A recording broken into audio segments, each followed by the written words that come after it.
of a removal being needed to be written would have been caught. So yes, either at the earlier stage, as we saw yesterday through panel 2, or towards the end of the line.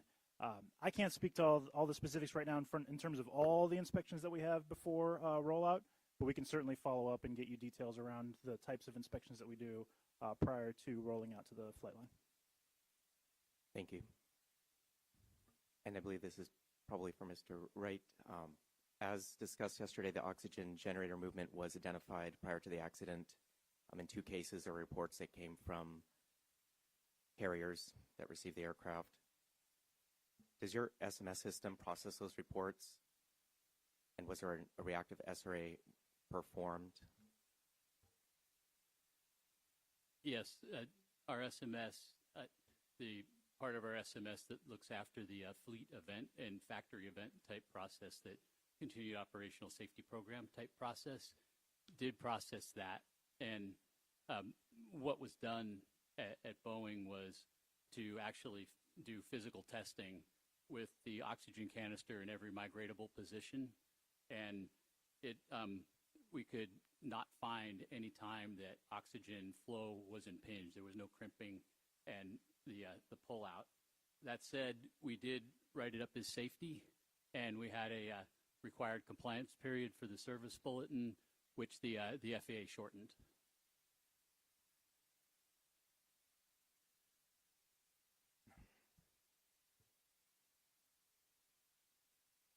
You mentioned that bow ties take up to 2 months to perform. It was 2 years after the reports started coming out on this. Can you help us understand why it takes so long to respond to potentially? For this type of item, we use bow ties in some elements, especially if it's a system. For this one, it was more of a physical safety analysis, more of the type that we do under the cost program. So it's a different tool set that's used. And from what I understand, and I don't have much more detail than that, the fact that the oxygen flow could not be impinged on had a longer compliance period with that one, because the safety part of it, the exposure, was not as much, because the flow was not impinged in any of the cases we could demonstrate. But I don't have much more than that. I think our concern at looking at it, that they could also just be activated and then not be available when needed, because if they migrate too far, it can pull the firing pin. Yeah.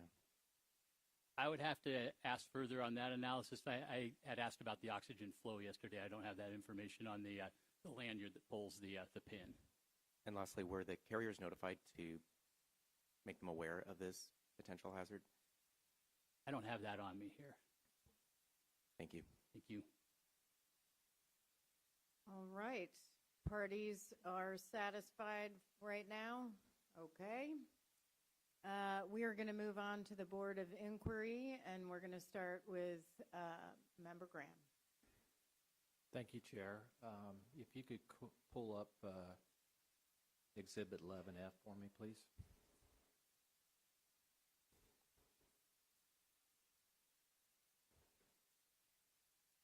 There we go. Thank you.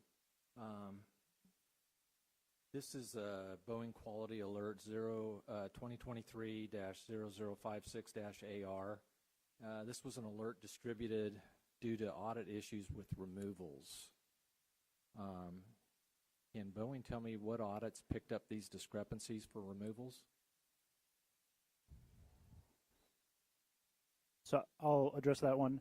I couldn't tell you exactly which specific audit pointed to this, but I do recall seeing this alert. It is one that was both sent out to the 37 team for both the requirements around the removal, but then specifically, if this is the one I'm thinking of, is clarifying the short form and long form requirements. Okay. Also, in that June of that time frame, there was a SMS activity going on that initiated a safety risk management activity titled removals. Was this part of this result also? I'm not sure if this was related to that same activity. I do recognize they were happening around the same time, but okay. that SRM in particular was looking at the entire process. Okay. Did one trigger the other, or Did this trigger the SMS activity, do you know? I believe the SMS activity was triggered by speak up reports. Speak up reports, okay.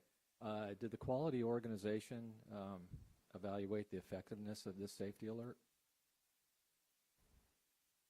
I don't think we did anything formal from going back and evaluating effectiveness afterwards on this particular alert.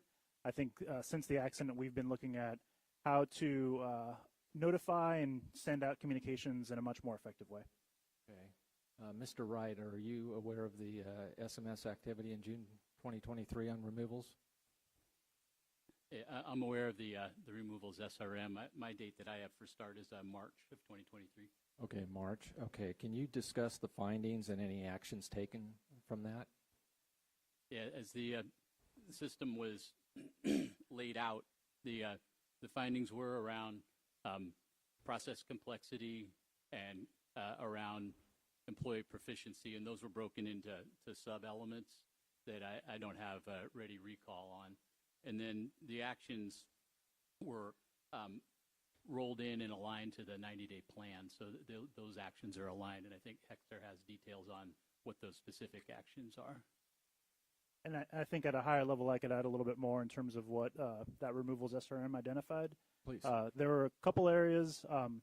One in particular that was noted from speak-ups was, so it's the one removal process that we have. There's just one BPI for any scenario. But one of the things that we saw through a number of speak-ups were concerns around how to make sure teammates had all the necessary information for the reinstallation, particularly to make sure that tests were conducted appropriately, if anything was disturbed that needed to be re-reviewed. And so one of the items that was identified during the SRM was how to change our manufacturing execution system and some of the tools we offer from a data perspective to make getting that information easier for our teammates. The other was really around, I think it might speak a little bit to your question around effectiveness, making sure that we had built in a more ongoing monitoring process around how removals were done on a continuous basis. Thank you for that. So I'm going to go to the SMS now for a little bit, try to tie up some of the gaps, because there was a lot of good questions on this already answered. Your SMS went operational in June of 2021, correct?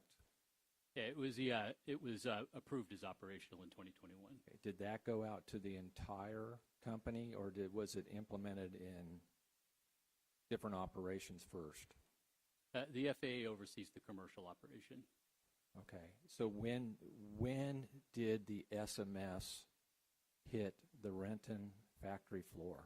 Oh, that was definitely applicable to that. I was just trying to articulate that it didn't apply to our defense business. Okay. But in this case, for this accident, Absolutely. When did SMS go active on the Renton factory floor? So the Renton factory floor started getting training in this time. We set up the SMS board structure, that tiered structure that I mentioned. The Renton tiered structure got formalized with, it was there at that time, but the standard work was deployed in 2023. 2023. When in 2023? Could we please pull up Boeing slide 9? That'll help me make sure I get the dates right.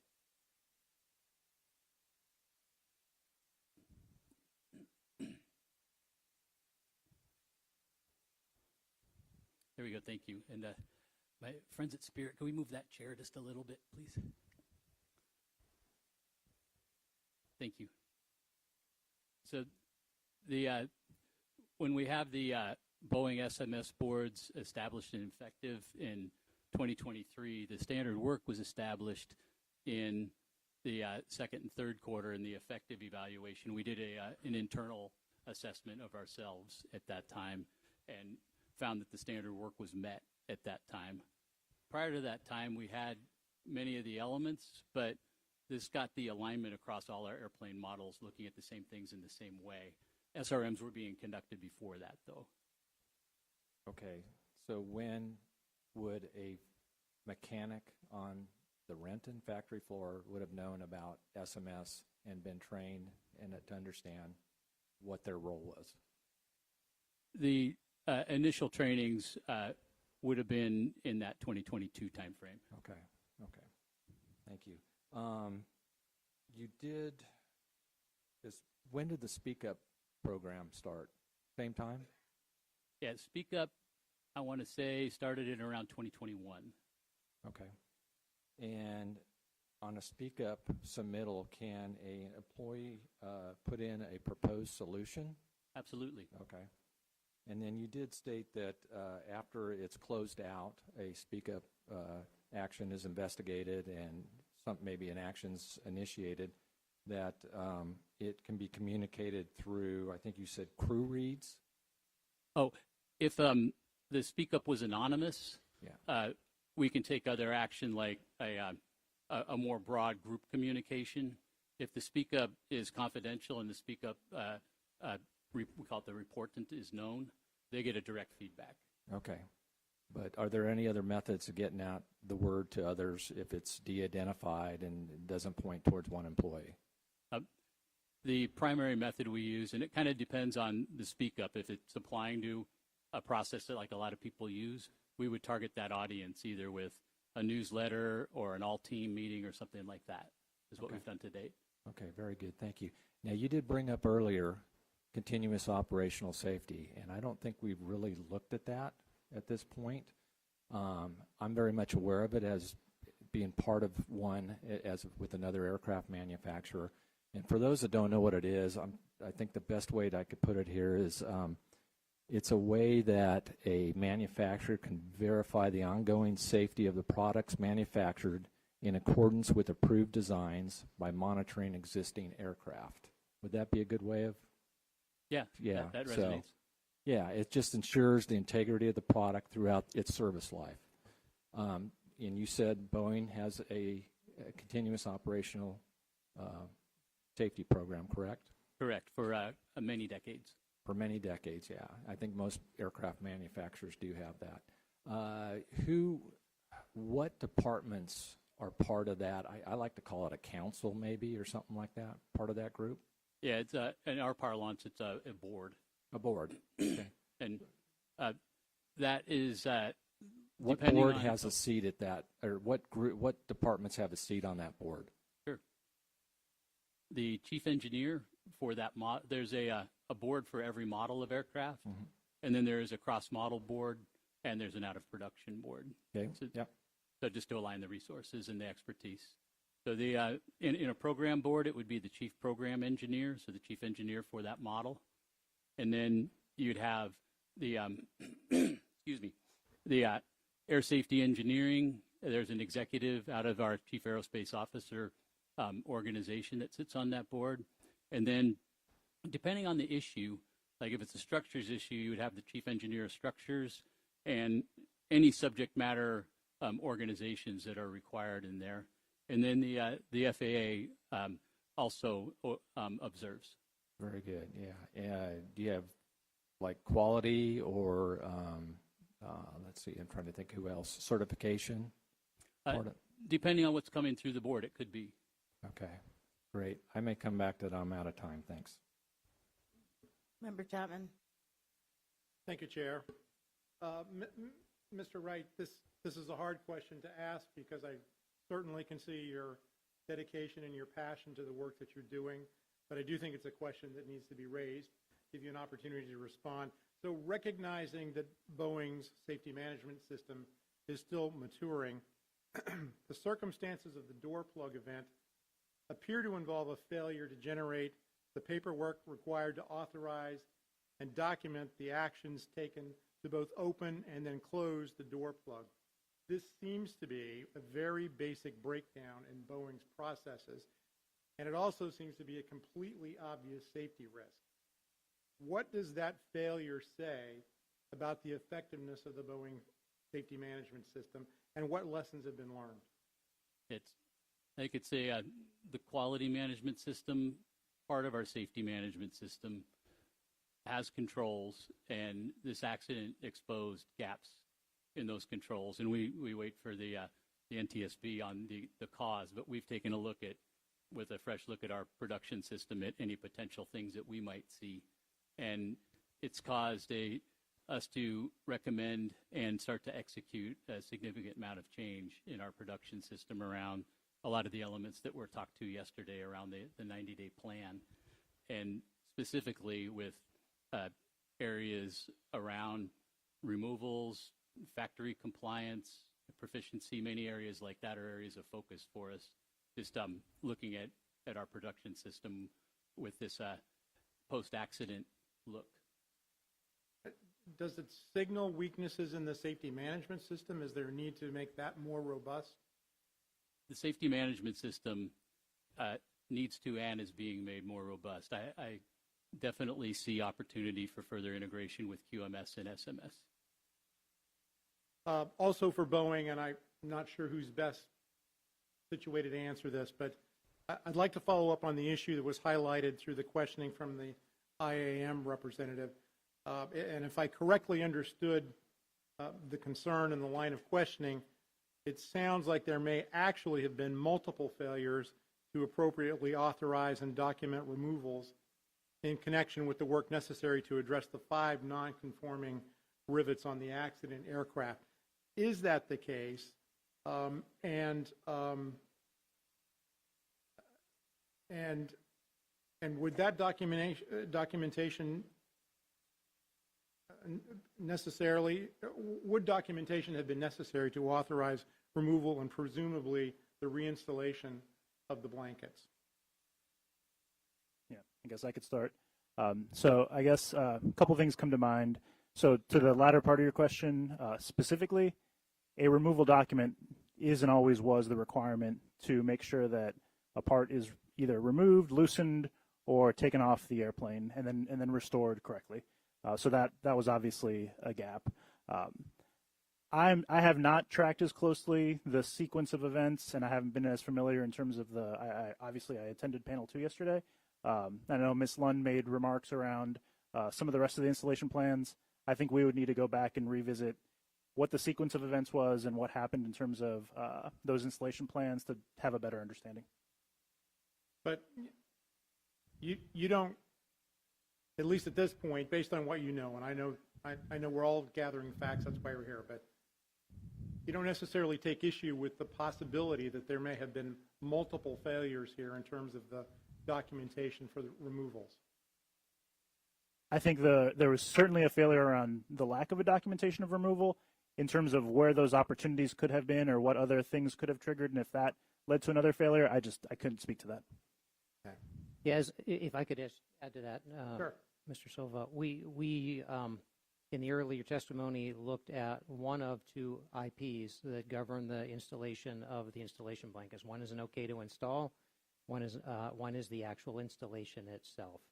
One of them was reviewed here. The other one does get into whether or not that document was fully closed and stamped off per process. So you'd have to look at both of them together to get the full answer. Okay, thank you.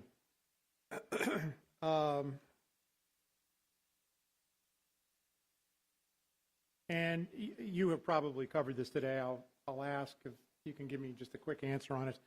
Can you just describe for us how the Boeing safety management system interfaces with a major external organization such as a supplier like Spirit? Want to start, Doug? Here, I'll take that one. So maybe I'll start with, although it is not a rule and it is voluntary, we have asked all of our supply base to implement safety management systems.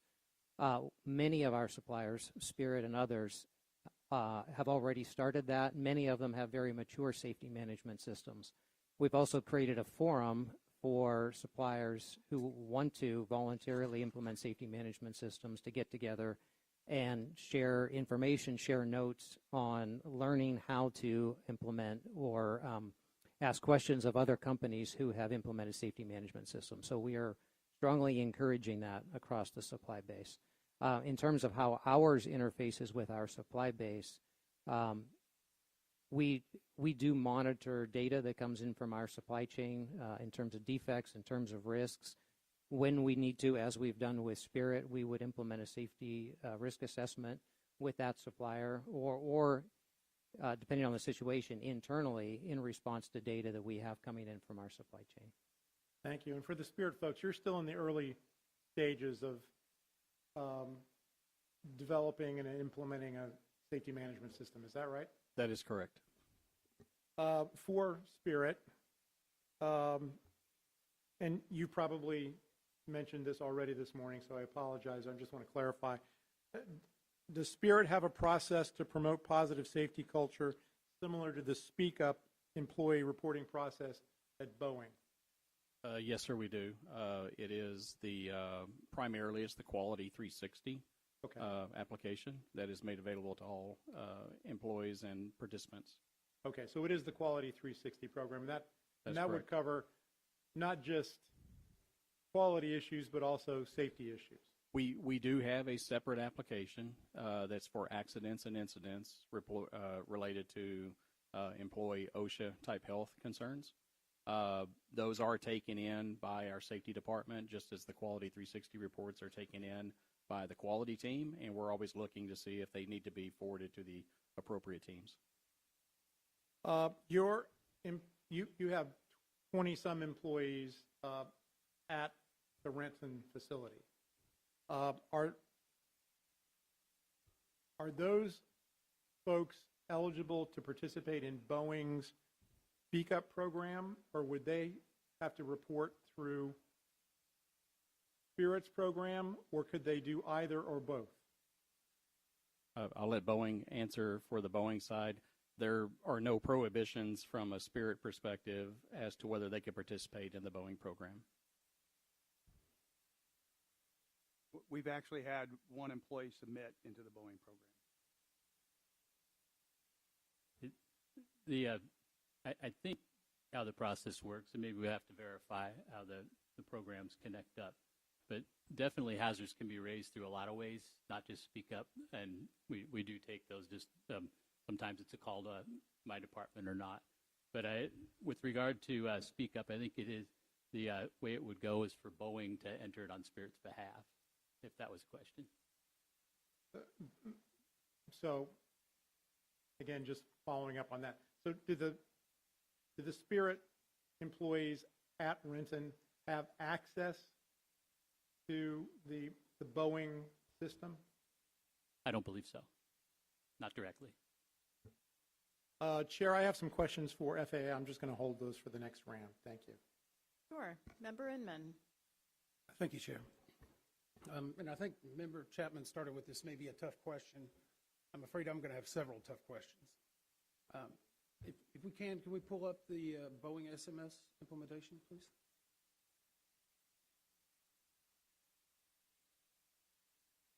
And first, while they're pulling that up, can the Boeing employees, each of you tell me how many years you've been with Boeing directly?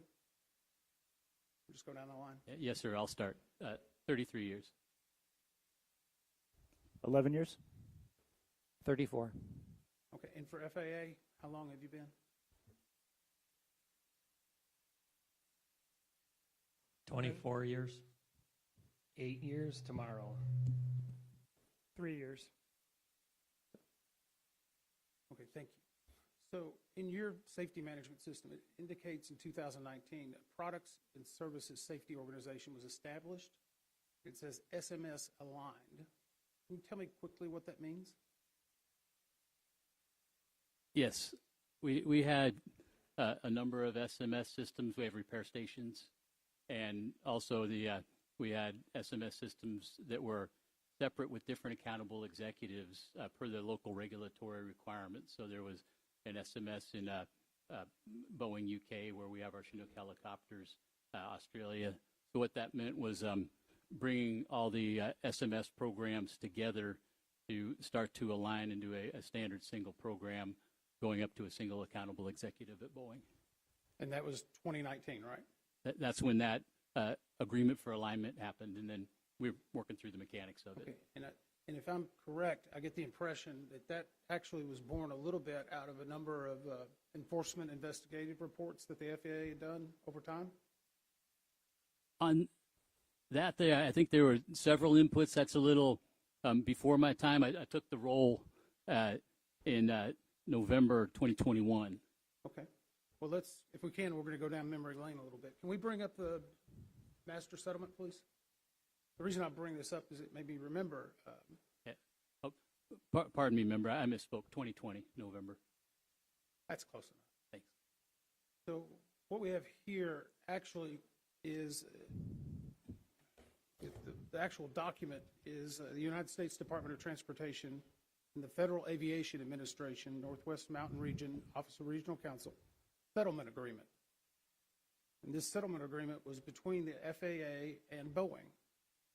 It actually occurred in 2015, specifically around the issues.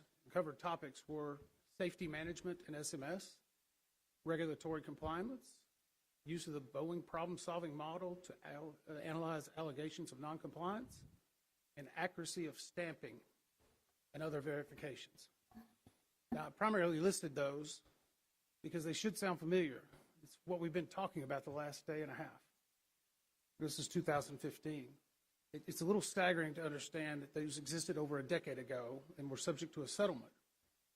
I guess the bigger issue is, after that, if you'll pull up the agreement or the sanction. I was actually at the Department of Transportation when this was drafted, December 29, 2020, 5 years after the fact, in which that out of the 10 sections that were still applicable, it was determined that 5 of them had not even been met at that point. So yet another set of sanctions. I guess the question is for Boeing, as part of that agreement in 2015, you actually said that you would have in place an SMS and it had been accepted by the FAA. That was 2015. We continue to talk about things getting mature. I think if you find anybody that's 10 or 12-year-old, they'll think they're mature, but they may not be. But almost 3 years after that, or excuse me, 6 years later, we talk about it's implemented, and then 3 years after that, it still isn't. And we're hopeful that we'll get implemented in 2027. I guess the biggest question is, does it really take one of the U.S. largest companies and one of the largest companies in the world 12 years to implement a safety program?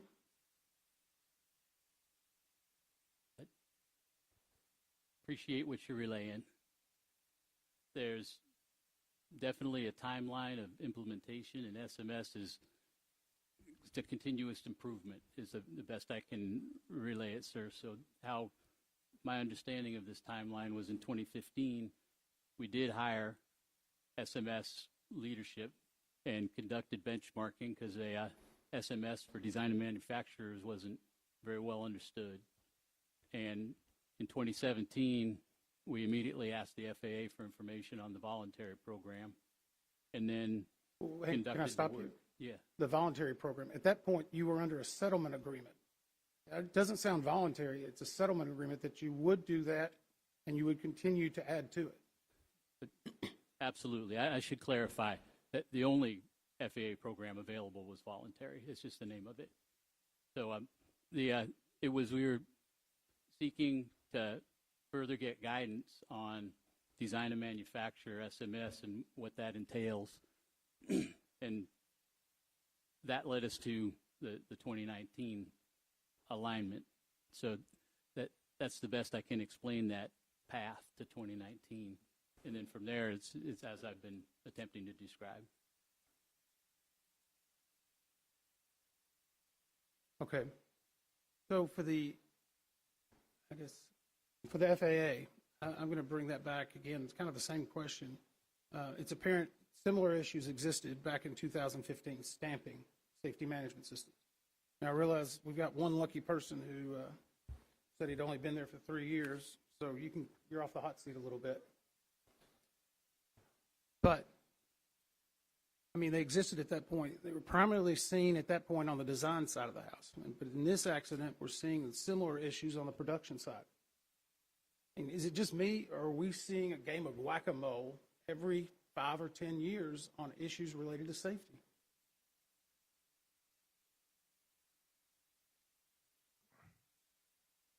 So I wasn't around when they did the 2015 settlement agreement, but certainly I'm aware of it.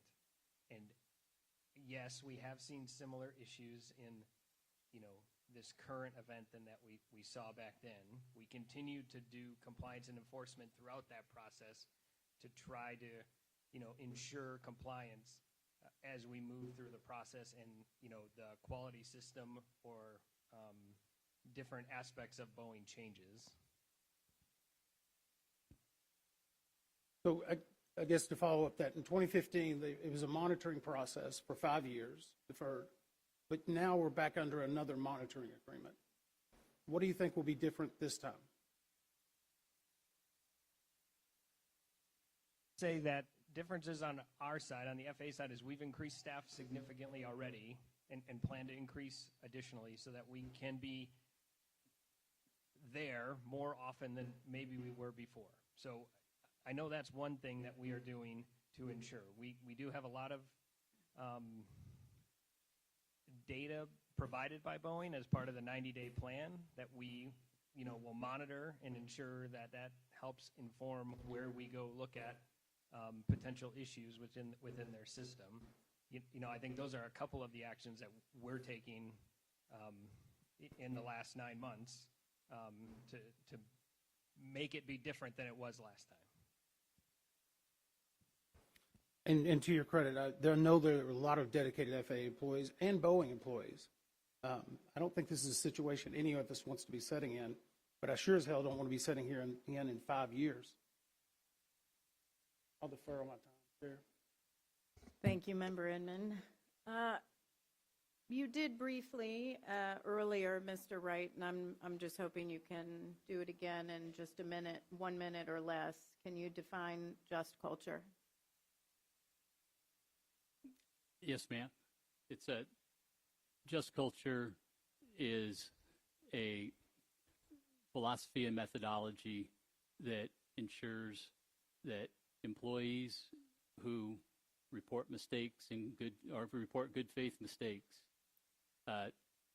truthfully, that they are not punitively responded to, so that it enables the learning and organization needs to continually get better with safety. And overall, how would you define safety culture? Safety culture is, we do buy in, and I personally do, to the 5 elements of safety culture, with the reporting culture, informed, learning, flexible, and just is all being required elements for this to work. And how would you define a healthy employee-manager relationship? Healthy employee-manager relationship would be one where they interact freely, where the manager knows about the employee and cares about them personally, and vice versa, and they know their business and they know how to respond when work can't be done in a way that is correct, and it's in an environment where everybody feels respected. In leading people's safety, they talk about a healthy employee-manager relationship, and they talk about it in terms of it needs to be employee-owned and not management-driven. And they highlight 3 attributes of a healthy employee-manager relationship, and that being trust. Would you agree with that? Trust. Absolutely. How about transparency? That would make sense. And how about treatment? Seems like it goes with the other 2 well. Yeah, trust, transparency, treatment. So I want you to keep that in mind when I ask about a few things. Just going back to something related to nonconformance or unauthorized removals. There is a lot of documentation about unauthorized removals. There have been FAA audits. There have been Boeing internal audits. In fact, there were, conducted audits of its own processes for noncompliance, repeatedly identifying concerns with documentation or lack thereof for removed parts. Audit numbers 2239, 2106, 2228, 2333. These are all Boeing audits. on 737s, 767s, 777s, 787s, repeated problems with unauthorized removals. So I'm going to give Mr. Silva a second chance at answering Dr. Wood's question of at what stage should this escape been caught? I think since the accident and everything we've learned, both reflecting back on all those internal audits and looking back more systemically at all our compliance actions, both from the FAA and voluntary, this really could have been something that we could have put some other countermeasures in place earlier, and we recognize that. So by the time it got to flow day 1, 3, 7, 9, it should have been years before that, correct? Years before January 5th. Yes. So I have a question just relating back to healthy employee-manager relationship. And while I do this, Leonie, can you pull up Exhibit 11K, page 233?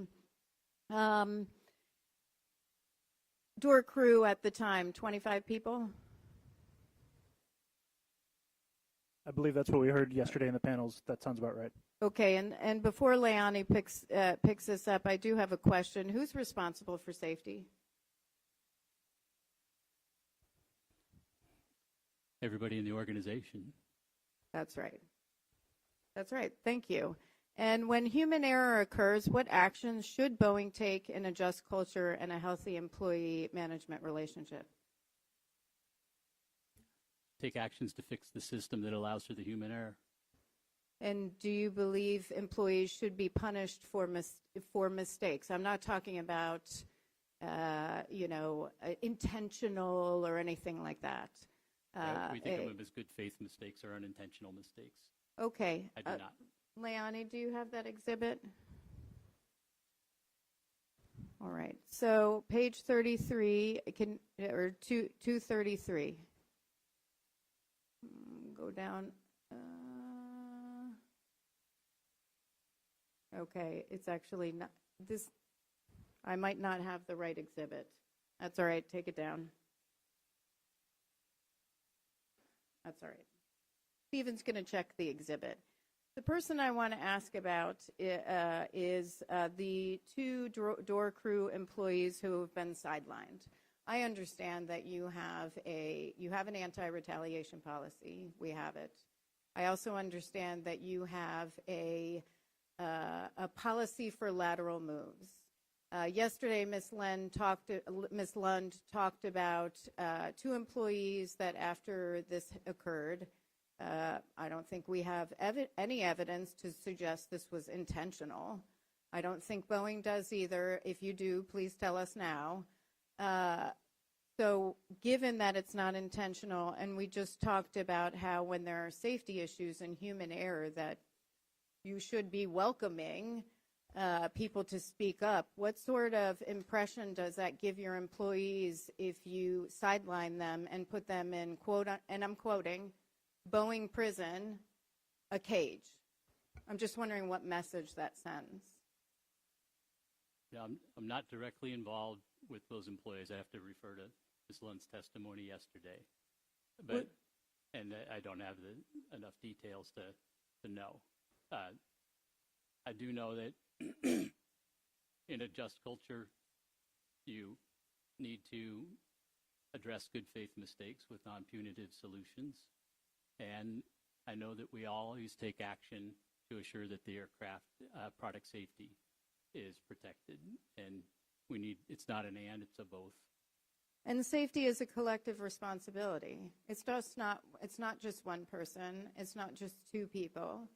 And so I have a lot of questions about these 2 people who have been sidelined. Granted, they are apparently somewhere with pay, but it's very clear that they have been told that they will not return until, if at all, until this investigation is over. Have you communicated why that is effectively with them? Anybody? Mr. Ackerman? I have not been involved in the actions with those employees at all. I have not either. Yeah, what effect, Mr. Catlin, does it have when you do something like that to your entire workforce? It sends a very clear message to the entire workforce. What's that message? You mess up, you get moved. We see it all the time. Yeah, so I'm just going to read you a couple things. I have 1 minute and 20 seconds left. This is from our interviews. Quote, Boeing employees. So we got a lot of people that won't, that are not going to speak up, because when they do, they've been burned by a manager, they've been moved, relocated, pushed out. Every little thing they do, you were 3 minutes late, and then you're moved. Another one says, because my job, I work directly for Boeing, so when I have concern, I go to my managers. I also have the fear I'm going to be moved to a different area, or just, and when we asked, have you seen this happen? I have not seen this happen, but I've seen it somewhere in Boeing. This is the effect that type of, and it is retaliation, happens. You have an anti-retaliation policy. So I just want to understand why 2 people on a door crew are sidelined for something that is a collective responsibility, something that Boeing knew for years was a responsibility. I want to ask, are you 100% sure a defect won't occur tomorrow? Yes or no? No. Are you 100% sure there will never be an unauthorized removal? No. Are you 100%? Can you tell Alaska Airlines there may never be a situation where bolts won't be put into a door plug? I can't make a promise or a guarantee like that. All I can say is we are definitely committed to making sure that all the changes we need to make. And I do appreciate that. I do appreciate that. I think, I think there are many people at Boeing who are really focused on safety. I mean, it's clear it means a lot to each of you. And I'll get into just culture a little bit more. I do want to ask Mr. Catlin about it and some others, but thank you very much and appreciate your honesty. Member Graham. Thank you. Let me go back to continuous operational safety.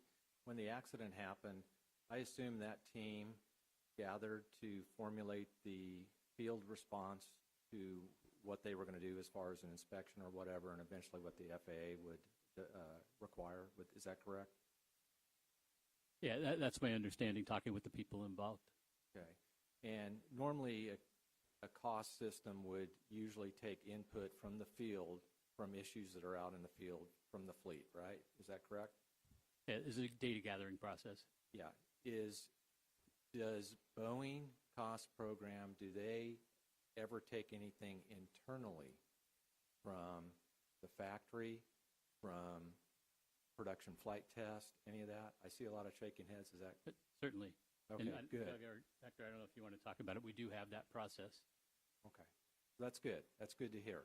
I mean, I know a lot of programs that didn't for years, and, that might head stuff off at the pass before it gets to the Alaskas and stuff like that. Very good. One more thing on SMS here. Being that I developed and ran an SMS for a manufacturer for a number of years, a robust and effective SMS must permeate throughout the organization from the most senior executive down to each employee on the manufacturing line. And every single person at the organization must be bought in as an empowered safety officer. I see a lot of head shaking there.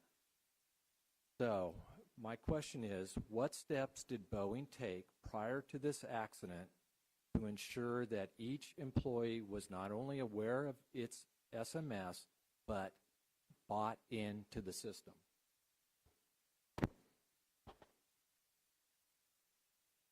The steps we took were to go through the promotion elements that I walked through a little earlier today, and then conduct surveys to see how that was going, and then use the surveys to guide our next actions.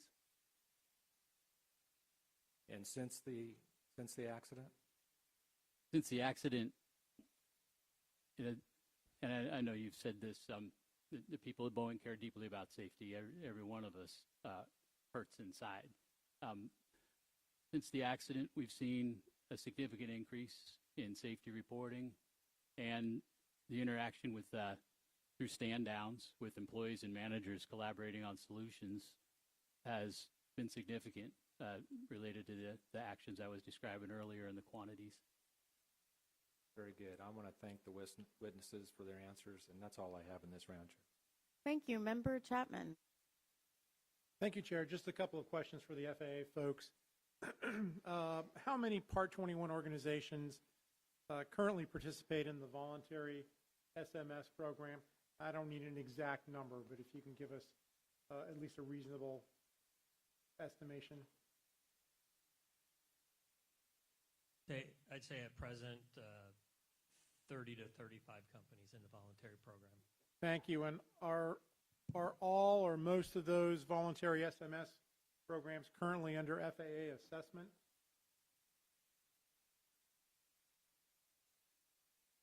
We have 5 companies that we accepted their SMS under the voluntary program. So the other 30 plus companies are at different stages in the voluntary program. Okay. And I think I heard you say earlier that there will be 65 companies required to have mandatory SMS, Part 21 companies under the new rule. Is that correct? And if not, what is the number? Yes, 65 is our estimate. 65. And does FAA have adequate resources to ensure the timely and frankly quality assessment of those SMSs? Yes. Thank you. And I want to thank the witnesses as well. It's been, I know, a long day, a long hot day. And we still have chocolate up here, so eat your heart out. Thank you, Chair. That's all I have for this round. Thank you. Member Inman. Thank you. Let me just, earlier, the FAA folks, you were talking about someone that was really an expert in SMS. Was that James Phoenix?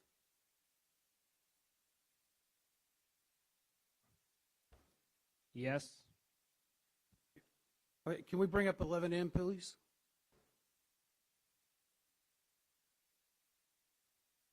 I'm just going to bring up, it's a little bit of the paperwork. But Chair, I would point out one thing. I think the Boeing Board of Directors has their own retaliatory plan. It's getting rid of their CEO every few years. I think that's going to change, I guess, tomorrow too, isn't it? Do we have 11M? Thank you. This is from James Phoenix. He was retired at the time, but I think is well known as an expert in SMS, and oftentimes you can, while you're employed for a company, you have to, sometimes certain messages you have to portray or you've been told or checked with. One great thing about someone who's no longer an employee of the FAA or otherwise, they often can tell the truth. Not saying anyone here is not, but I think it's a great barometer, and I think he makes some great comments in here. So we're talking about in line 612.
Does the FAA feel like it's got more James Phoenixes out there that they can turn to? Or are you the next James Phoenix? Do you feel comfortable that you can actually say that while you're still at the FAA?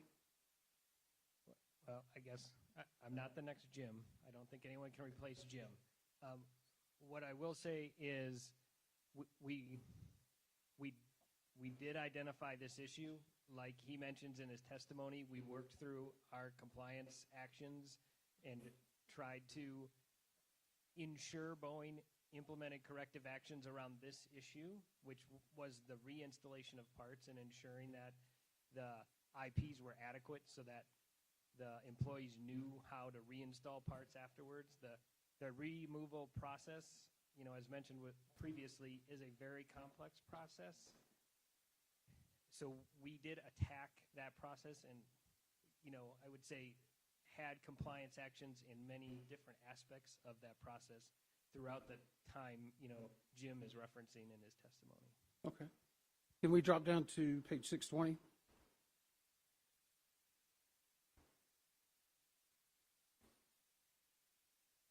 And so here they're talking about an interesting term that I've not really heard before, but apparently it's known. It's called blame and train. Have you all heard about this? And I'm going to ask Boeing, is this something that maybe people haven't spoken to you about, but that you know is being discussed? If you're referring, sorry. I was going to say, yeah, with this comment, being familiar with who was being interviewed, we have heard him make that statement before around, in this case, the robustness of a corrective action not really being robust. It's inadequate to do root cause analysis and say, we'll just continue to train someone.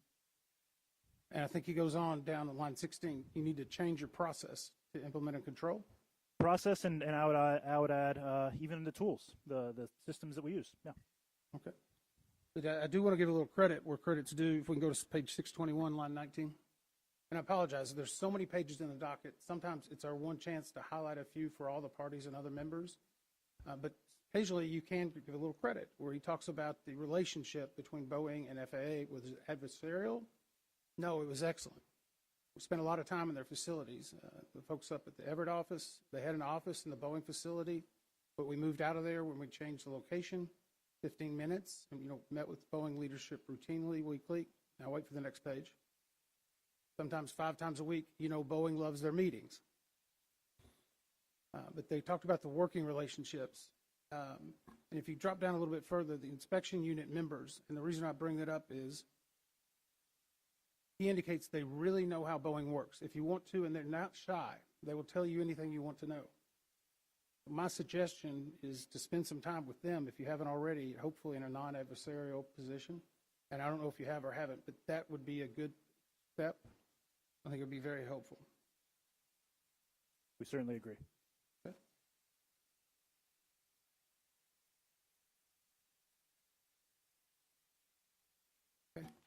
I do want to call out, though, I guess one thing in this, and it's a little bit the SMS history, even though because I brought it up in the last panel. And it was interesting to hear, Alaska suffered a tragedy many years ago. And as far as I understand, they took it upon themselves to go after SMS even before SMS was cool. In fact, Boeing has learned from them a little bit. They actually, I believe, started informally in 2008. Does that sound right, Max? I know you're not a party, and I'm not really asking you a question, so thank you. The thumbs up is okay. And then in earnest, really picked it up in 2013, and actually was fully accredited by the FAA in September 2016. Yes, member. You could have just thumbs it up. That's okay. But I do think there's an opportunity sometimes, as Seth mentioned in his testimony, we sometimes learn, and I know I've got a challenge coin that I have. It says, from tragedy on the back of it. It used to be on the doors to our training center. From tragedy, we draw knowledge to improve safety for us all. Now, well, this wasn't a tragedy. It probably was traumatic for a lot of the people. So I want to actually follow up just a little bit on your question on the oxygen canisters, because I think it's important. We talked about, it was March of 2023 when the first operator noted in their pre-inspection delivery, I believe the plane only had 25 hours on it. they reported that almost all of them were dislodged in some way. They may not have been crimped, but they were dislodged. They saw that again later that year, the same issue. They're obviously doing a really good check, and now they're kind of worried about it. But it wasn't until, I believe, May or June of the next year that the actual service bulletin went out ahead of the AD.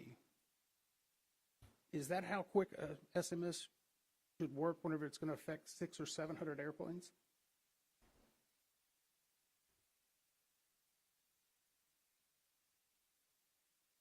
The best way I can answer that question, because it's hard with the specifics, and I wasn't right in the weeds of it, but I know our continued operational safety program process does an assessment of safety, not safety. It's quite binary. And then there's a calculation of how long should it take for the fleet to incorporate the changes so that we make sure we help the fleet focus on the right service bulletins in the right order with the resources to have. And I do know that in addition to the Boeing process, the part of the ecosystem of this is there's a FAA Oversight process that can choose to shorten that time period. And in this regard, they did. So it was all done within process of how we handle all our safety events. And sometimes those compliance periods are longer so that it helps the airlines focus on the ones that are nearer term safety is the best I can answer there. I think if you've got a plane at 16,000 feet that's decompressurized, it's pretty near-term safety. So I'll just leave it at that. And also going back to a little bit of this, so in this instance, we actually learned a couple of lessons, and we talked about we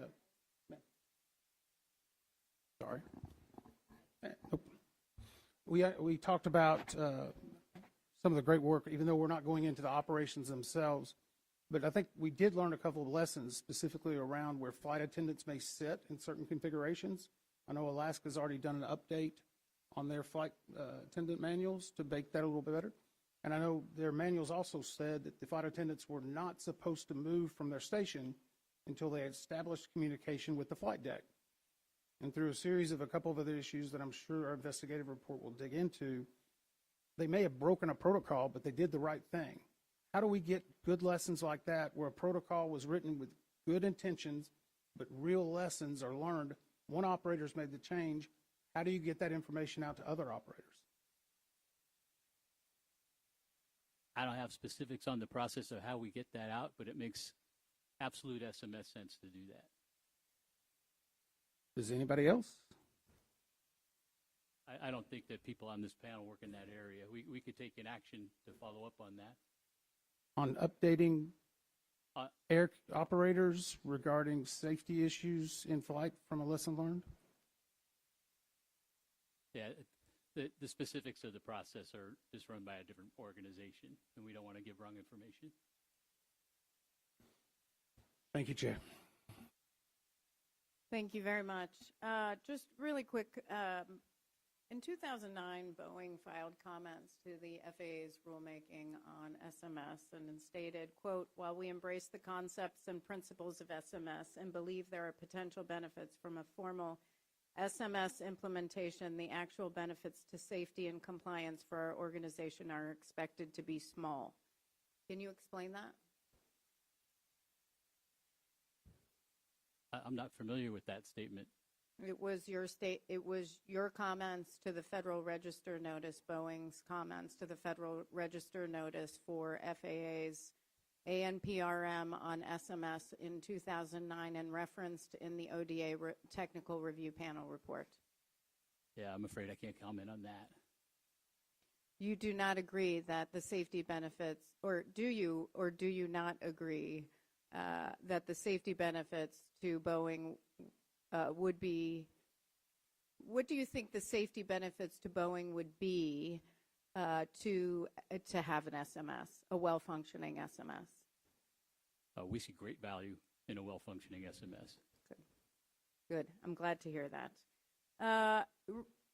Since we do all have a collective responsibility to ensure safety, We are going to do a safety culture survey of Boeing's Renton employees, and so I'd like a commitment from Boeing that you will work with us to carry out that safety culture survey without interference.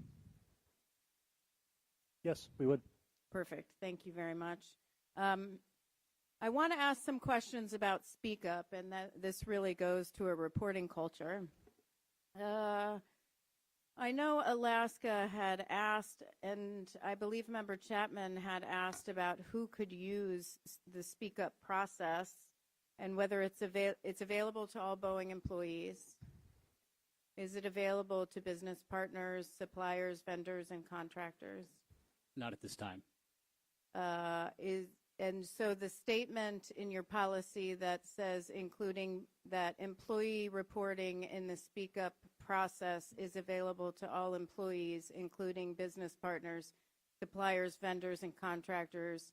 The exclusion there is with access to the Boeing intranet. They do not have access to the Boeing intranet.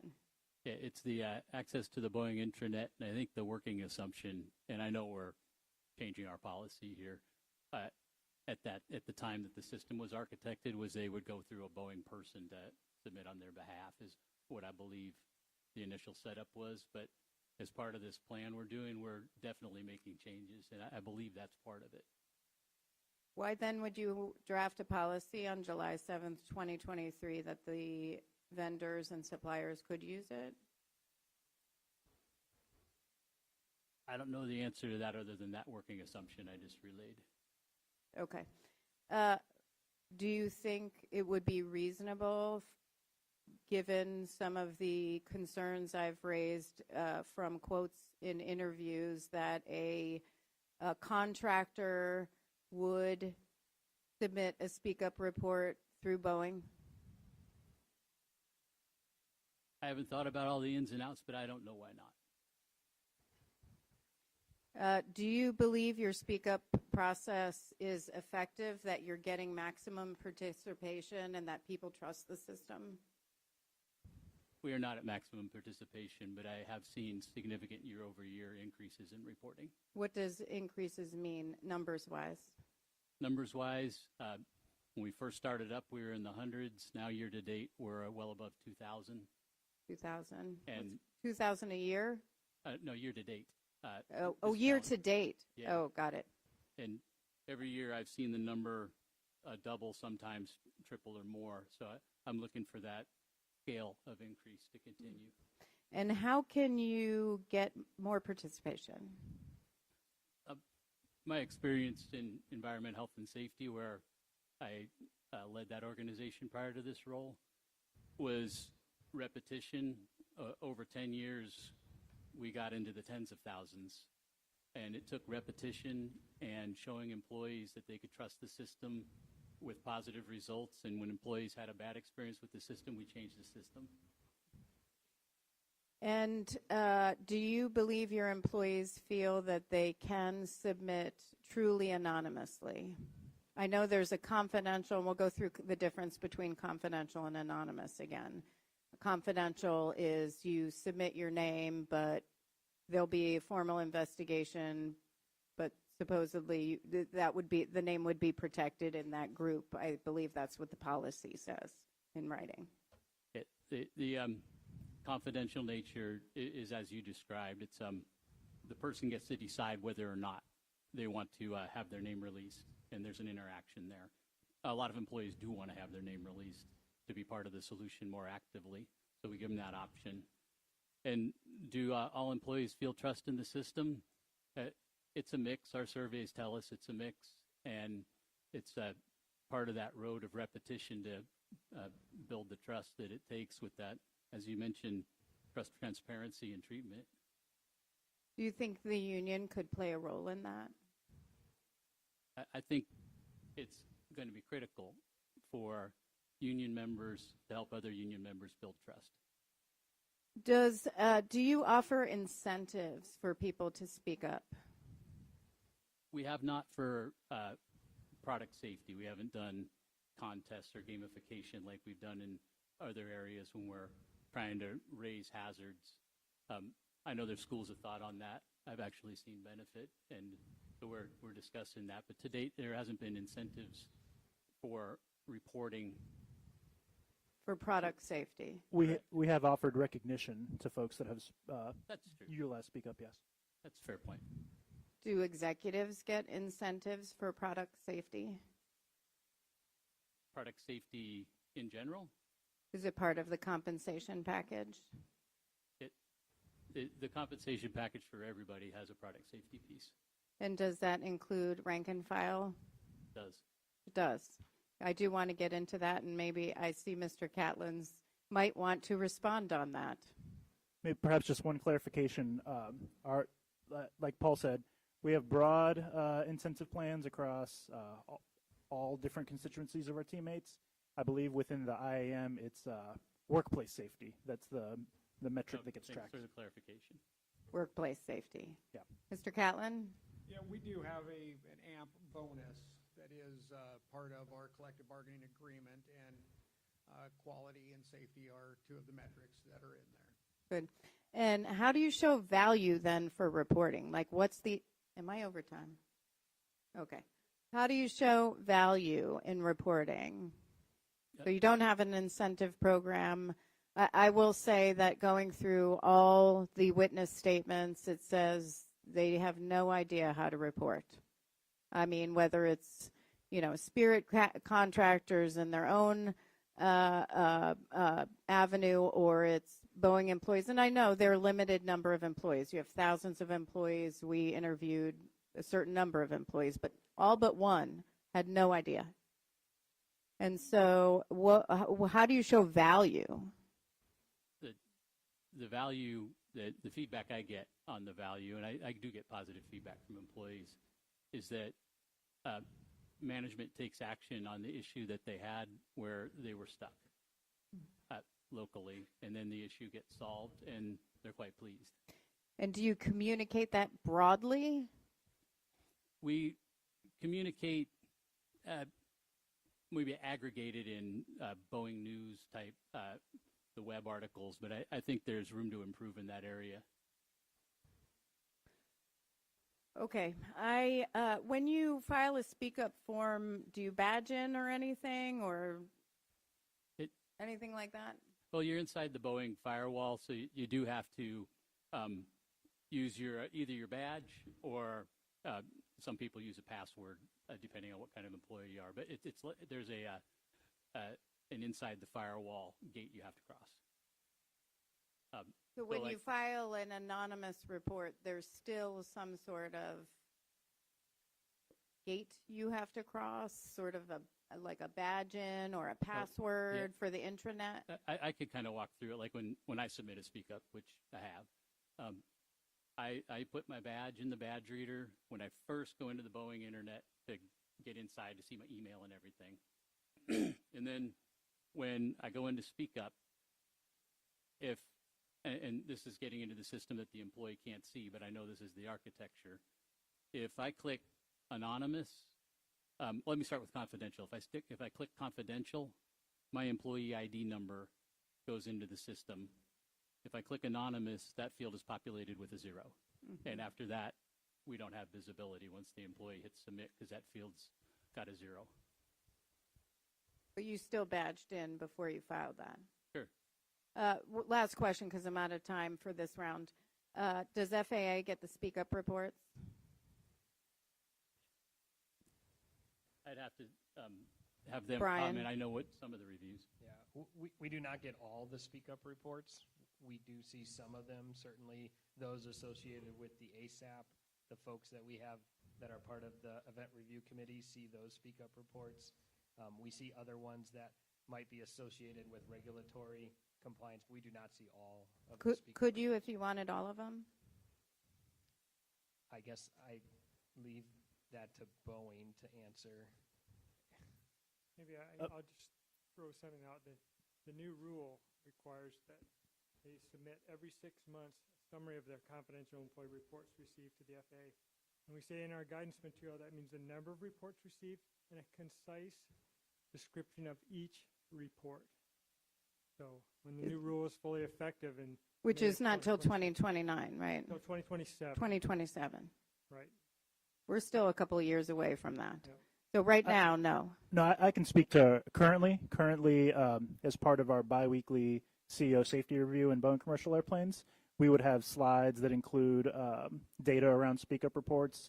Historically, sometimes they even had more detailed data around the reports. As the volume has increased, now it's more the aggregate metrics. But certainly, in terms of the transparency we want to give to the FAA, upon request, we can figure out. I'm sure we could figure out some sort of way to give them visibility. Thank you, and I'm sorry I'm over my time. Member Chapman. Member Inman. Thank you, Chair. I'm going to follow up a little bit on your rewarding and just get into a couple of areas. So in your 2024 Boeing's proxy statement, it highlighted some of the issues from Alaska Air as being a driver for changes. And I think someone mentioned earlier that currently the executive that signs off is Dennis Muhlenberg, but that changes tomorrow. Is that right? It's a David Calhoun, and that does Or Dave change tomorrow. Calhoun. I went one prior, to sorry. Mr. Ortberg, yes, sir. Mr. Ortberg.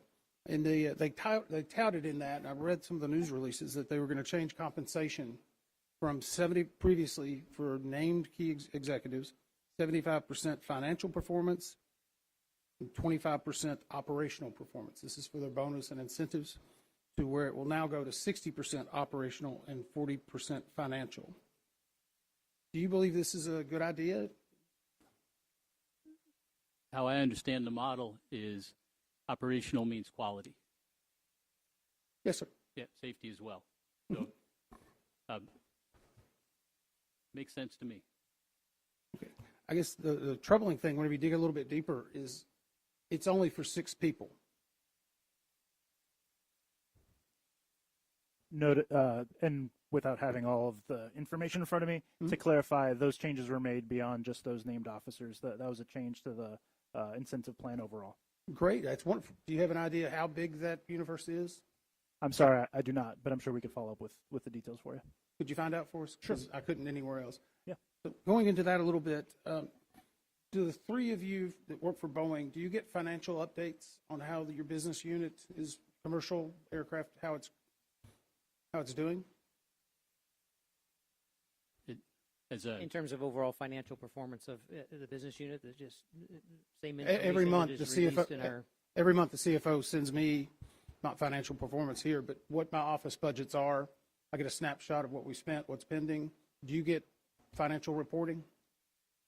I know I get financial reporting for what's happening in my organization at a business unit level. So at Boeing Commercial Airplanes, we have the same quarterly financial information that's made public.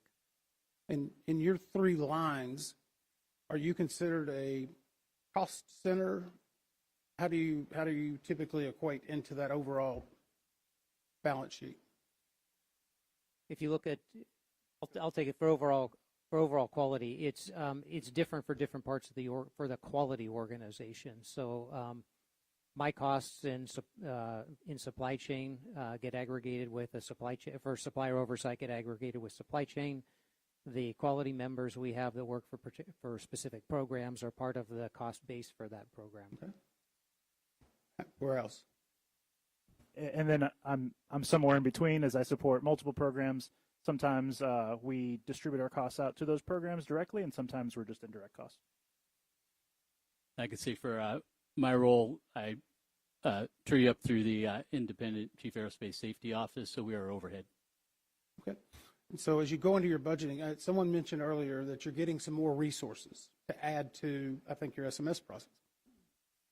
How do you budget out? How do you get more resources? Who do you go to?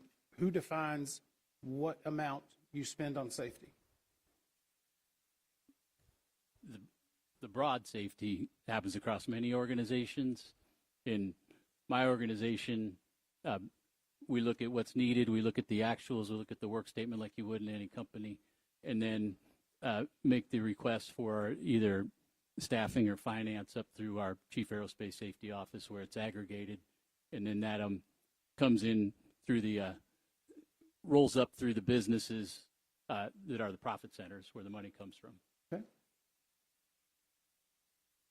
Going to go down the line. So for my supplier quality organization, we look at what our driving metrics are. Are we having more suppliers to oversee? Have they changed regions? And then we'll make adjustments to the budget based on what the driving parameters are. Where does that go? Who signs off on that? That goes up for my budget in particular. That goes up through Ms. Lund in quality. Okay. And And Mr. Wright, same thing. I'm very similar as Mr. Ackerman. Okay. Mr. Wright, yours goes outside of Ms. Lund? Correct. Okay. In the last 3 years, or in your experience, have you been denied any resources that you requested in a budget cycle? I have not. Have not. I have not. We've been increasing I know you've been increasing, but in the past three. past I 3 understand. years. Or you want to go back 5? We can go back 5. I've only been in the role 3. Right. That's what I was trying to be there. I guess the question is, are you asking for enough? If they're trusting you, and you obviously have an intent, I'm sure you didn't want to sit here this entire day. I'm sure the people on that flight didn't want to be on it. Are you getting everything you need? I am. I'll add to that as well. Yes, I believe so. When we look at the parameters, the metrics we use to look at the number of people we need, where we need them deployed, the tools we need, the tool development we need as part of the 90-day plan, I believe we are. And over the last few years as being part of the quality leadership team, we have just been increasing our organization. So, yes. Okay, I would ask, because I know some of this could be proprietary data, but I would ask if the IIC was to ask for some of those metrics or kind of how you were establishing that, would you be willing to discuss, at least letting that be seen, even if it's on the OUO, which is redacted? I'm sure we could figure something out. Fair enough. Okay. So I'm going to go back on to real quick. For the FAA, we earlier, I guess yesterday, we were discussing the removal process that changed in the summer of 2023. Did you all hear that testimony? Yes, we heard the testimony. You're much better at auditing than using the mic, right? It's okay. Sorry about that. It's okay. It's okay. They said that their correction plan was this form is no longer being a message requiring an acknowledgement it was read. Basically, you have to confirm. Is that a best practice? Is that something you've seen that actually instills knowledge on something that needs a product update like that? No, it's not a best practice. Were you aware that that was the change? Well, we do not have regulatory compliance over how the individuals are trained in their to ensure that they meet compliance. So I personally wasn't aware that that was changed, but I don't know if someone in the FAA was aware that that changed. Well, they know now, right? For sure, yes. Okay. And that wouldn't have come up in your audits that were being conducted? The training part of it, not necessarily would come up. We would see them not being compliant with doing the process. It certainly would come up in the corrective action that potentially could come up in the corrective action if we found a noncompliance. Their corrective action plan could be to ensure that the training was acknowledged, and then we would, find out that it wasn't that way previously. But I guess I don't know if you were part of the manufacturing chair or group report, but I think they noted that Boeing had 9 voluntary disclosure, and FAA had initiated several compliance action relating to Boeing's performed part or assembly removal process for several years prior to the incident. Yeah, so we have had non-compliances around the removal process, and like I talked about before, it is an extensive process. There's a number of aspects to it, and so our non-compliances were on various areas where we ensured that those corrective actions were put in place to solve the problem that we had found. But obviously there were other problems, right? I guess the question is, do we just stop there? Are we missing taking the next step to say, they've given us their plan. This is what they're supposed to do. We need to see if it's right or wrong. For sure. So we do verification of corrective actions. We're continually evolving in how we analyze their corrective actions to ensure that the corrective actions solve the problem for the whole process, right? And it doesn't just solve the problem, the very specific issue we saw at one specific, say, flow day in the process. We do really try to ensure that the corrective actions that are installed will solve that throughout, not just Renton, right, but Everett, Charleston, you know, or any other of the 20-plus manufacturing facilities Boeing has that we oversee. It's unfortunate this was July of 2023. It doesn't seem like it solved the problem. Yeah, you're right. It didn't, obviously, you know, there's work for us to do in how we analyze corrective actions and ensure that that process does, you know, get through the whole system at Boeing and is effective in, you know, solving the problem for everything. So. Keep going. Okay. Let me go back. Just trying to get back up to a different question. So I don't think that was mine. So this is actually a question for Chris, and I talked earlier about we learned some lessons, some good things, some bad things. And this kind of struck me as a little odd.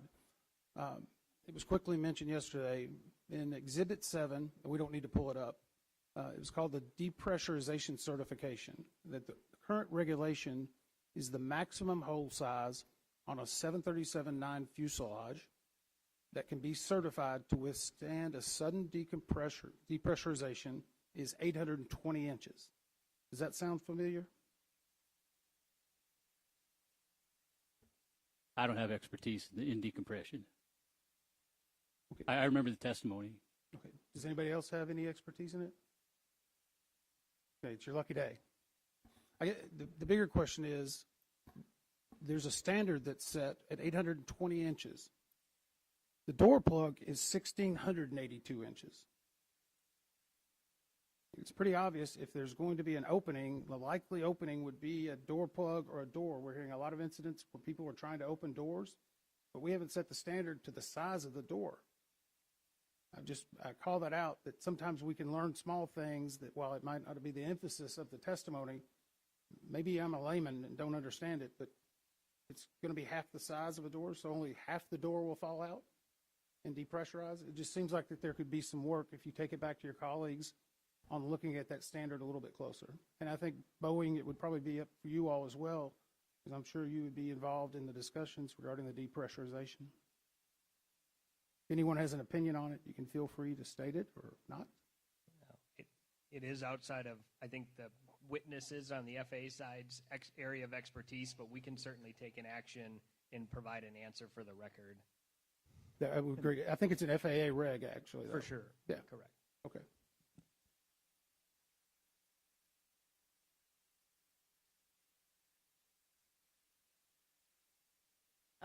I just want to, Dr. Woods may have asked this question, but I just want to clarify your SMS. How does it address suppliers or feed in suppliers? Sure, I'll start with that. As I mentioned earlier, we've asked all of our suppliers to voluntarily initiate a safety management system, and many of them have either initiated, as Spirit has, or have some of them have very mature safety management systems, and we are benchmarking.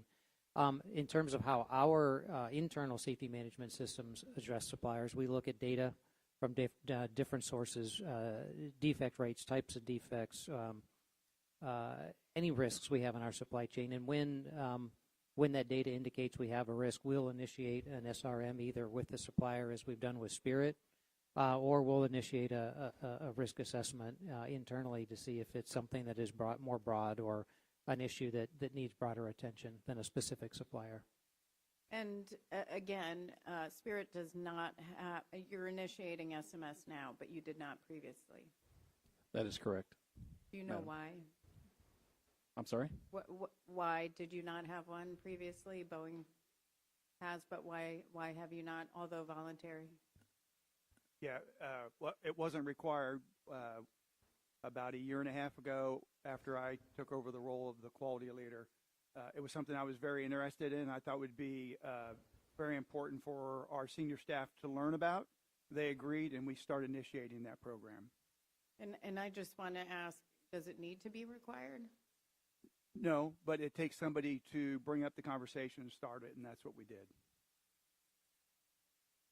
But it wasn't, but didn't you just say you didn't because it wasn't required? No, I'm saying the company didn't because it wasn't required. Once I became in the role, I have experience with SMS, so I convinced the management team it's something we should do, and they agreed. Okay. How will the Boeing's acquisition of Spirit improve safety? I'll take that one. As you know, we've announced that we've reached a tentative agreement on the acquisition of Spirit. It still needs to go through the review at both boards and obviously regulatory review and approval before we're able to go forward with that acquisition. But in terms of intent and why moving forward with it, there's many reasons. One of which is we'll be able to implement directly the Boeing quality management system across that build. As Ms. Lund mentioned in her testimony yesterday, Spirit is our largest supplier by a considerable amount, measured by a couple of different ways, and we think it's important to have that capability internal to the company, be vertically integrated in that area, and have that directly under the auspices of our quality management system and safety management system. And will you still utilize the 3 supplier or contractor organizations that are Seattle-based and doing work right now? Given where we're at in the process, we have not initiated the conversations of what that integration will look like. I do fully anticipate there will be changes as that integration happens over time, but we're still very much at the beginning of that process. Okay. FAA, do you believe Boeing has a good safety culture? So Boeing safety culture needs improvement. I think that's been stated by everyone, and we agree with that. We see that manifest itself in increased hotline whistleblowers that come from Boeing employees who, that indicates they may not feel safe or trust the speak-up system, so they come to the FAA.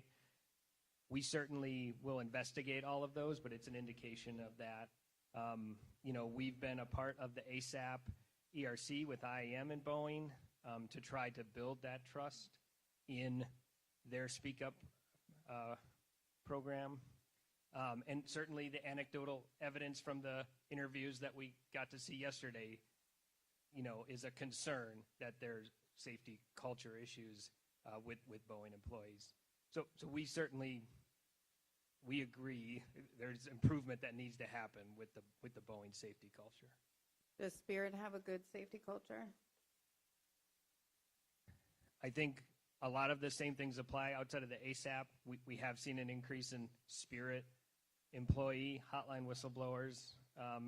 That is an indication they maybe don't have trust in the Quality 360 program and some of the similar stuff. So I think there's improvement that needs to happen there as well. And does FAA have a good safety culture? But I do believe the FAA has a good safety culture. I think we do receive reports from our folks, whether that's through our management chain or our internal voluntary safety reporting program. And, I think recently we've done surveys across various parts of the FAA to, measure our culture from our employees, and we've gotten positive responses in that. So to be fair, I actually don't think any organization could say they have a good safety culture. It's not an end. It is not a destination. It is a journey, and it's continual. I mean, we have our own challenges. So there wasn't a wrong answer there. I just wanted to understand what your answer was. I'll ask Boeing and Spirit, what improvements would you like to see in your safety culture? And I'd also like to ask Mr. Catlin that as well. I could name numerous ones on NTSB, but I'm just wondering here for you. No, for sure. I think we've talked a lot about many of them. I'll just summarize a few that are sticking with me. Increased reporting, increased trust, the transparency, the flowing of information around safety information and trends, risk management, better integration between quality systems and SMS systems, complexity of procedures, which lead to employees making less mistakes and feeling more safe about the work they do. Those are some ones that rapidly come to mind for me. Thank you. Well, I would ask, because my time is limited, can we go to Spirit? Yes, Madam Chair. I would like to see more communication directly with our employees. I think everybody would like to see less coming through the whistleblower program because that does signify a lack of trust and transparency. I have a lot of interaction in my short time there with people on the floor. I've had a conversation in my office with people who are very trusting and sharing some very open concerns with us. And it's up to us to maintain that trust by delivering on actions. Mr. Catlin? There's a lot of them, but I would begin with trust, honesty, transparency, inclusion, allowing our members to participate. Right now, there's so many problems. The trust is not there. The respect isn't there. And these are two very big things in building that safety culture is, our mechanics know if they don't sell their job today, they're going to be working post-shift overtime or they're going to be working the weekend to get that job sold. That's not part of a safety culture. So I know these are really tough questions, but I think we all have a role to play, and that includes NTSB. We want to see Boeing succeed and Spirit succeed and the employees succeed, and I think it's a partnership. So I'm going to ask each of the organizations, and maybe I'll just go down the line for everybody. And this is my last question for here. Aside from, obviously, our mission, we conduct investigations. What can NTSB and this board do to partner with you and help you improve safety? How can we help you?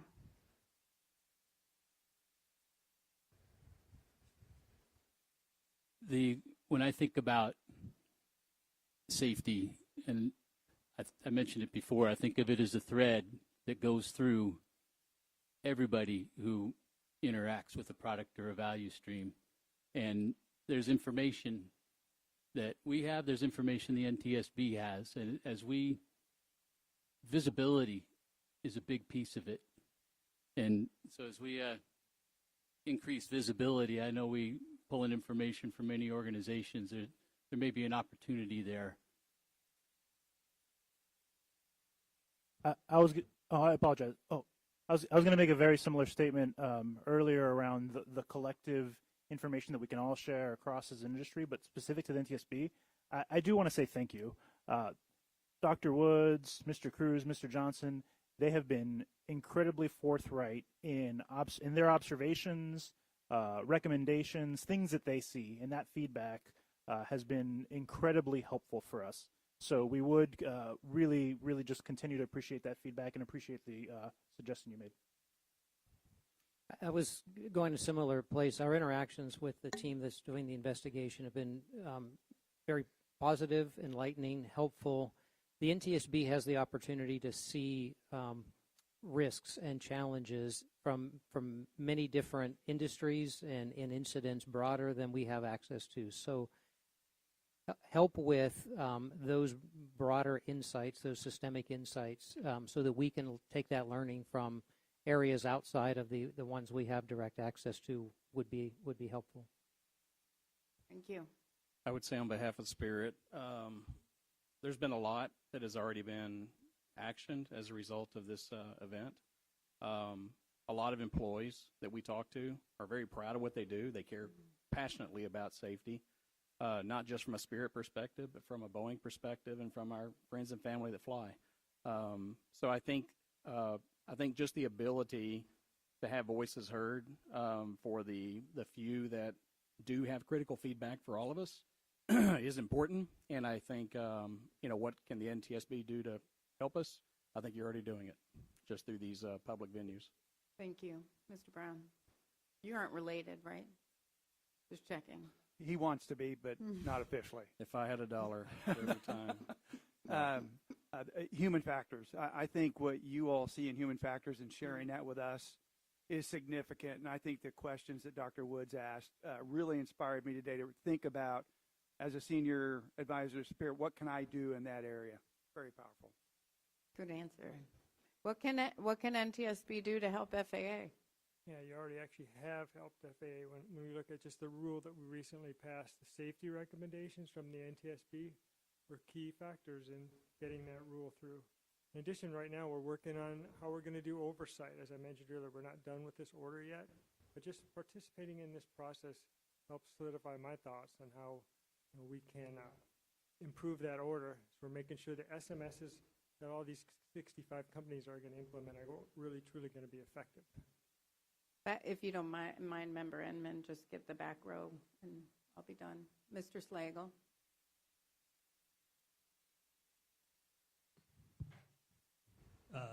I wish I could learn to work the microphone a little better. The one thing I think I've learned during this hearing and the leading up to it is I always thought the NTSB was a break glass in case of emergency organization. And I think the proactive nature of educating and getting information out that I've seen through your investigators has been really helpful to me. So seeing the NTSB in a different light, I think it's been beneficial. It's really a benefit of the party process as well, because everybody can make change early and we can work together on that. Mr. Kopp? Yeah, I think certainly we have,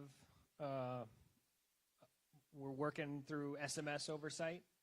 I think we in our organization deal with an incredibly complex production system in Boeing.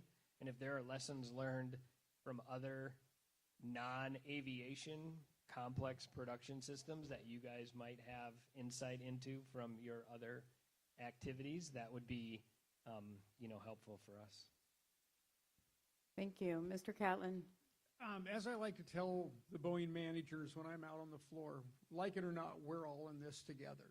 We are all here for one collective point, and that is to ensure that when the pilots take off, when the customers board those airplanes, when we build those airplanes, when they maintain those airplanes are as safe as they can humanly possibly be.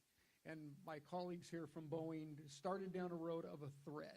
There is a thread that runs through each and every one of us, and I thank you because I think this committee is bringing that out. What we can do is we need to find that common thread, and we all need to work together for a common goal. Well said. Member Inman.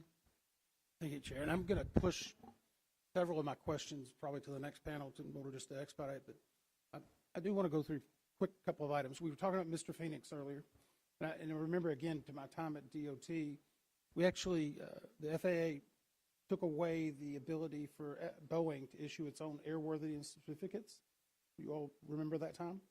And in that testimony, I think it's very revealing because he said that they were specifically looking at all different types of issues that were coming out because they were doing all the inspections, but it was forcing an increase in quality because they said we would only inspect for maybe 6 hours a day because they weren't allowed to meter from the 42. They said, but if you're going to bring it to us, this is the only window you have, and it was an effort to try to bring more clean aircraft out. Was that successful? You're looking for a Boeing perspective on that or an FAA perspective on that? Or yes? Well, you spoke up first, so go ahead. Okay. All right. Lesson learned. In terms of driving airplanes to be, and again, I'll not as close to the production system as some of my colleagues, but I'll start. In terms of making sure that the airplanes are ticket ready at the time that they are put up for ticket. I think that has driven a discipline around that process. FAA? Yeah. So the intent of that was, like you stated, that we wanted to see airplanes, and we still do today, do ticket all the 37s and 87s, and that the intent of that is to issues that we identify during that process. We drive those to root cause in the quality system to ensure that that gets corrected, and we have seen improvements in that process by us being a part of the ticketing process. But it also takes people out of the audit process and the inspections. It does. It is a resource use, and we continually to evaluate whether that's the best use of our resources to ensure the quality system, meets all of its processes. So another game of whack-a-mole? Well, I wouldn't say that, but it is something that we utilize as a tool and try to ensure that it is a force multiplier for us to drive improvements into the quality system. How many more people do you need to hire right now to be up to staff?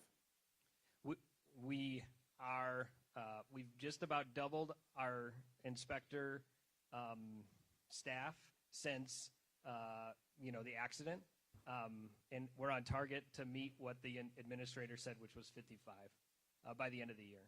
So how many do you need to hire? That is how many more to meet that? Yep. We need to hire, I think, 12 more to meet that. And the reason I say that up, that'll be 25% of your workforce roughly that'll been hired this year? We'll have a lot of newer individuals, but we are bringing folks from other organizations that are experienced to help. Relocations and transfers? That's yeah. Wonderful. And I promised I'd keep it. So I'm going to actually ask the Boeing representatives.